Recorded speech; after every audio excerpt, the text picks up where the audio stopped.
on parlera aussi guerre commerciale au Festival de Cannes cette année. Oui, alors cérémonie d'ouverture de cette 78e édition. Ce soir, le grand rendez-vous du cinéma qui, comme tous les ans, est le terrain de chasse des marques les plus prestigieuses. Mais cette vitrine mondiale est en train de se redessiner, Nathan Cocampo. À Cannes, les marques se battent pour être partenaires officiels. Les organisateurs ont l'embarras du choix. Air France depuis 45 ans, Chopard depuis 27 ans et des nouveaux comme BMW qui remplace Renault depuis maintenant 4 ans. Une présence de quelques jours sur la croisette, sur le tapis rouge, dans les palaces, aux retombées économiques considérables, comme le souligne Éric Nebeau, patron d'une agence de placement de produits. Quand Tom Cruise vient sur la croisette, c'est tout à coup un événement pas possible.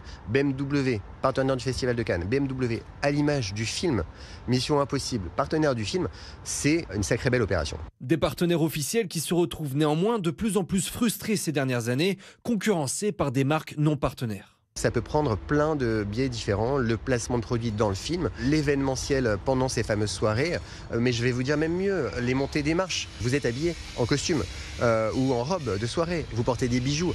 Tout ça, c'est un écrin qui permet aux marques de pouvoir s'exprimer, briller et de la plus belle des manières possibles. Des marques qui s'appuient sur TikTok, partenaire du festival depuis 2022. Fini l'époque des interviews de Canal+ sur le tapis rouge. Les coulisses du festival se scrollent désormais sur les réseaux sociaux et déclenchent ensuite des ruées en salle comme avec le phénomène Barbenheimer.